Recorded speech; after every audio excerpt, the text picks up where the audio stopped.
Like, share, subscribe, tell a friend and tell a friend. Hit that like button right now if you can. That helps the channel the most. DJ Hamp the Stampede, we in the building. What is the return on investment with kids? You can argue it's rather low. It says it takes about $300,000 to raise a kid. And then all the things that you instill in them, will they actually use it? Will they put it into practice? That's arguable. When they become adults, you hope that they can hear you in their head in all the decisions that they're making, but you cannot guarantee it. I think there is a separation between lineage and legacy. Kids are your lineage 100%, but the things you build outside of your kids are the legacy, and then the good or bad in them kids, they may not carry on that legacy. They may not do that legacy justice. So now you take that about the kids that you actually have. Let's say we talk about daughters specifically. What happens? What do they say? Oh, you'll have somebody to take care of you. Thanks, beloved. I have to wait till I'm 75 years old to get a return on this investment. So now, by the time I get a return, I got 8 more years to live. So, TK Kirkland said a thing. He said, being a stepdad, taking care of another man's kids is a mental illness. If you can argue the return on investment being low with the kids that actually come from you, what about the kids that don't come from you but come from another man? What do we discern about that? Let's take a look to see what TK said. Like, share, subscribe, tell a friend to tell a friend. Hit that like button right now if you can. That helps the channel the most. What is he predicating that statement specifically on? Generally speaking, in all races, men out-earn women. When we look at the metric of success, it's largely predicated upon what's your earning potential or how much money you make. So men generally out-earn women in all races. Now, for black people, that margin is small. It's $4,000 or $5,000, right? But nevertheless, the men make more money, bring in more money for whatever the reasons are. Now, we respect education. In all races, women go to school more than the men in all races. Women have more degrees than all of the men. But when we look at the degree, what's the return on the investment of said degree? So if you invest $300,000 in a degree, but then the earning potential doesn't match that or exceed that within a given time frame, then we have to look at it and say, okay, how valuable is this, right? Because it's an investment in your future and you hope that the yield is as great as what you paid. But in a perfect world, we want what we paid to be superseded by the earning potential. So I wonder what he's predicating that statement on specifically. It's something at the Hampton Inn is outrageous. But does he have a point? I think oftentimes we're having kids with people that we don't have intentions for. We're having kids for reasons that we don't quite understand. We're having kids just because we're getting pregnant. So many of us in our culture are born out of wedlock. Have that loving family that he mentioned. What does that mean? We have a child with a person that we have no intentions for. Maybe we're young, we misunderstand, we have a level of immaturity.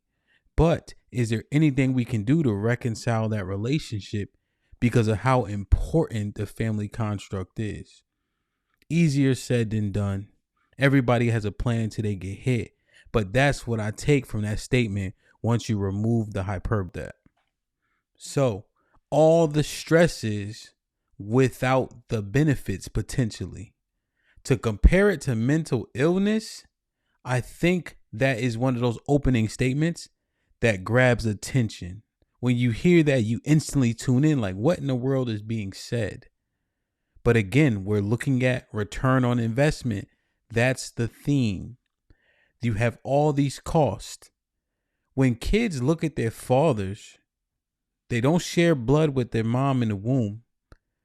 The father's DNA would decide if the kid is a female or a male. There's another study I saw, but I'm not sure of the validity. But it said that innate traits come from your father.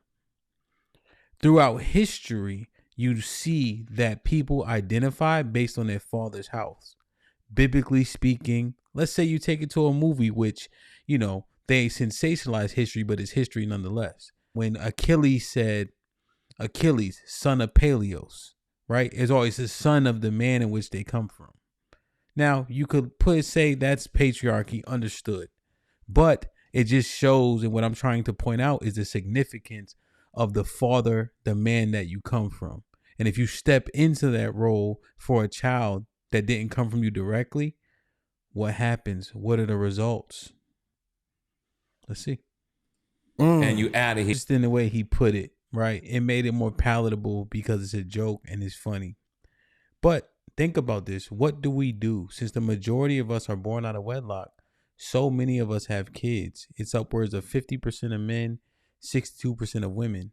The disparity between men and women having kids is a little bit more in the younger generations.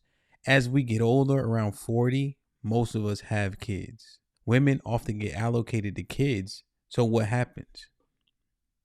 What do we do? Who do we date? Do we cast those women aside along with those children?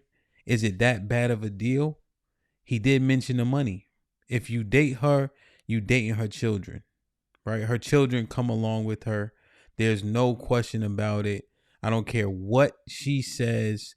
It's 100% facts. Even if you never meet the kids, you may not be able to go out with her on certain days because she has a kid. She can't find a babysitter. It's her weekend, etc. You have a dynamic that is totally different. You're dealing with another man in that relationship as well. And what that simply means is, let's say it's his weekend and he decides not to show up. What happens to you guys' plans? Let's say he wants to throw a monkey wrench in anything. What happens to you guys' plans? Let's say you want to discipline that kid. What's in his head? What does he think is allowed? What does he think discipline looks like? Now you have to negotiate that. When it's not your kid, what is her modus operandi? What is her conduct? How does she treat you in regards to that kid? Does she side with the kid? Are you allowed to discipline the kid? If these are questions that you don't have palatable answers to, then I would behoove you to rethink dealing with a woman that has a child. But if you have laid out expectations and standards for both the father, the child, and the mother, and you're also empowered, because let's be honest, she has to empower you to discipline the kid, to have that very vital conversation with the father, to make sure expectations are set in regards to the kid, how the kid is treated, how the kid is managed. Is everybody staying tight to their obligations? So if it's her weekend, you guys understand that your plans will look different. When it's his weekend, he has to have understanding that, hey, bro, you can't waver on this. If we have an issue, let's talk through it thoroughly.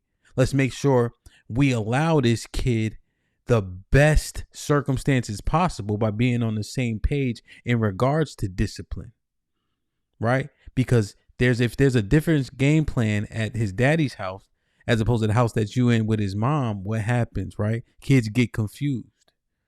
It's a lot to lay out and think about. And so if you don't have those things concrete and you're unwavering, I would strongly advise that you rethink that situation and reassess it. There's some great women who made mistakes, who are divorced, who are widowed, that have kids. So we don't want to throw the baby out with the bathwater, no pun intended. But make sure you weigh the theme of this clip: return on investment. I love y'all. I appreciate y'all. Be safe and do the right thing, man. Like, share, subscribe. Tell a friend to tell a friend. And we out.